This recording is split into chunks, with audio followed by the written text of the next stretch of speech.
కురుస్తున్న భారీ వర్షాలకు జంట జలాశయాలు హిమాయత్ సాగర్ ఉస్మాన్ సాగర్ లోకి భారీ వరద వస్తుంది. రెండు జంట జలాశయాలు నిండుకుండలా మారాయి. ఉస్మాన్ సాగర్ 1790 అడుగులు కాగా ప్రస్తుతం 1784.60 అడుగులకు చేరింది.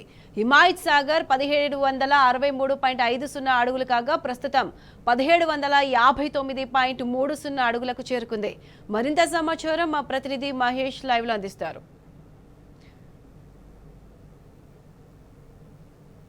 మహేష్ చెప్పండి.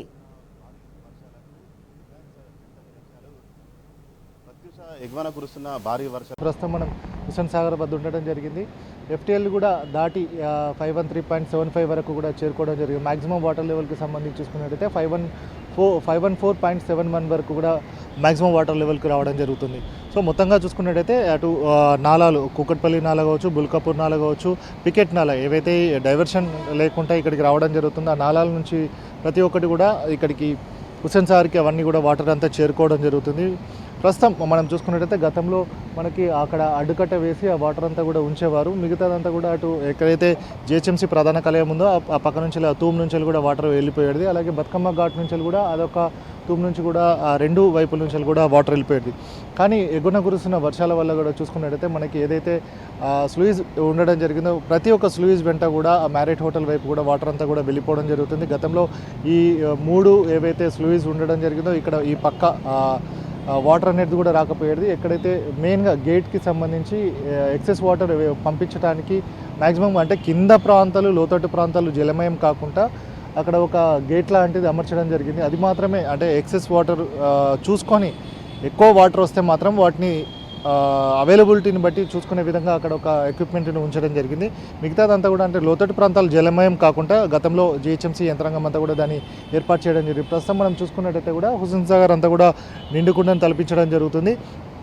పూర్తి స్థాయిలో అంటే ఎగువ కురుస్తున్న వర్షాల వల్ల కూడా అంటే శివారు ప్రాంతాల నుంచి వరుస్తున్న వర్షాల వల్ల కూడా ఈ హుస్సేన్ సాగర్కి అంతా కూడా వర్షాలు రావడం జరుగుతుంది. అటు ఈ దీంతో పాటుగా మూసీకి సంబంధించి ఈసా మూసీ నదుల నుంచి కూడా వాటర్ వస్తున్న నేపథ్యం కనబడుతుంది. అటు ఉస్మాన్ సాగర్కి 6000 క్యూసెక్లు, హిమాయత్ సాగర్కి సంబంధించి చూసుకుంటే 1500 క్యూసెక్ల నీరు కూడా రావడం జరుగుతుంది. అంటే ఇంకా మ్యాక్సిమంగా వాటర్ లెవెల్ చేరుకుంటే కూడా ఆ రెండు జంట జలాశయాలకు సంబంధించి కూడా గేట్లు ఎత్తే అవకాశం కనబడుతుంది. సో మొత్తంగా హుస్సేన్ సాగర్తో పాటుగా చూసుకున్నట్టయితే జిహెచ్ఎంసీ పరిధిలో 185 చెరువులు ఉండడం జరిగింది. చెరువులకు సంబంధించి కూడా 4 చెరువులు ఇప్పటికే ఎఫ్టీఎల్కి చేరుకోవడం జరిగింది. 34 చెరువులు కూడా ఎఫ్టీఎల్ దశకు దాటి సర్ప్లస్ నాలకు చేరుకొని అవన్నీ కూడా చెరువులు మత్తడి దుంకడం జరుగుతుంది. పూర్తి స్థాయిలో 31 చెరువుల్లో కూడా మత్తడి దుంకడం జరుగుతుంది. మిగతా 4 చెరువులు కూడా ఎఫ్టీఎల్కి చేరుకోవడం జరిగింది. దాంట్లో హుస్సేన్ సాగర్ కూడా సర్ప్లస్కి చేరుకోవడం జరిగింది. ఎఫ్టీఎల్ని దాటిని సర్ప్లస్ కూడా చేరుకున్న సందర్భాలు కనబడుతున్నాయి. ముఖ్యంగా చూసుకున్నట్టయితే ఇప్పటి వరకు ఇంత స్థాయిలో వరద వచ్చినప్పుడు మాత్రం కంపల్సరీ 185 లేకులు ఏవైతే జిహెచ్ఎంసీ పరిధిలో ఉండడం జరిగిందో వాటన్నిటికీ సంబంధించి అటు జిహెచ్ఎంసీ కావచ్చు, ఇరిగేషన్, హెచ్ఎండిఏకి సంబంధించిన ఇంజనీర్లందరూ కూడా ఇరిగేషన్కి సంబంధించిన ఇంజనీర్లందరూ తప్పనిసరిగా కంపల్సరీగా ఆ చెరువుల వద్ద ఉండి అక్కడ ఉన్న సిచ్యువేషన్ కావచ్చు, ఆ చెరువు వల్ల కింది లోతట్టు ప్రాంతాలకు ఎట్లాంటి సమస్య తలెత్తుంది అనేది కూడా కంపల్సరీగా ఇక్కడ మానిటరింగ్ చేస్తూ వారికి ఇన్ఫర్మేషన్ ఇవ్వాల్సి ఉంటుంది. అంటే జిహెచ్ఎంసీ ఆధ్వర్యంలో ఉన్న ఇరిగేషన్ అయితేనేమో జిహెచ్ఎంసీకి కావచ్చు, ఇరిగేషన్ హెచ్ఎండిఏకి కావచ్చు, వారందరూ కూడా ఇన్ఫర్మేషన్ ఇస్తే అక్కడ ఉన్న సిచ్యువేషన్ బట్టి లోతట్టు ప్రాంతాల ప్రజలు జలమయం కాకుండా వారికి ఏ విధంగా ఉంటుంది, మరి వాటర్ లెవెల్ ఏ స్థాయికి వచ్చింది, మనం తీసుకోవాల్సిన చర్యలు ఏంటి అనేది కూడా 185 చెరువుల దగ్గర కూడా గతంలో ఇంజనీరింగ్కి సంబంధించి ఇరిగేషన్కి సంబంధించిన ఏఈలు కావచ్చు, డిఈలు కావచ్చు వాళ్ళందరూ కూడా మానిటరింగ్ చేస్తూ ఉన్నతాధికారులకు సమాచారం ఇచ్చేవారు.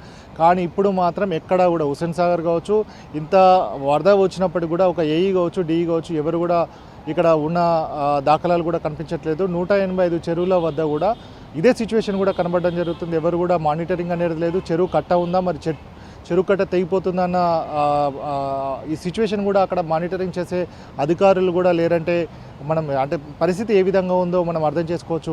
ఎందుకంటే హైదరాబాద్ నగరంలో ఎక్కడి నుంచి శివారు ప్రాంతాల నుంచి కావచ్చు, ఎక్కడి నుంచి వెళ్ళినా వరద రావడం జరుగుతుంది. అటు మూసీ జంట జలాశయం నుంచి కావచ్చు, హుస్సేన్ సాగర్ నుంచి వెళ్ళి వాటర్ అంతా కూడా ఒకే దగ్గర మూసీలో కలిసే అవకాశం ఉంటుంది కాబట్టి ఆ ఉధృతంగా వెళ్ళే అవకాశం ఉంటుంది. సో లోతట్టు ప్రాంతాల ప్రజలను కూడా ఎప్పటికప్పుడు అప్రమత్తం చేయాల్సిన అవసరం ఉంటుంది.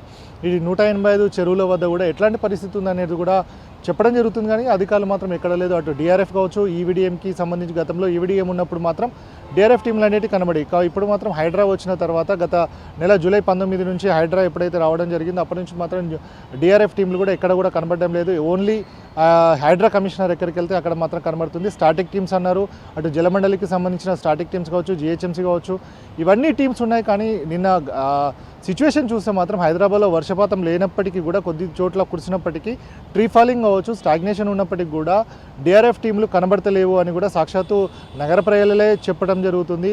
ఆ సిచ్యువేషన్ కూడా ఎక్కడ చూసినా కూడా ఉదయం చెట్టు కూలిపోతే సాయంత్రం వరకు కూడా తీయని పరిస్థితి ఉంది.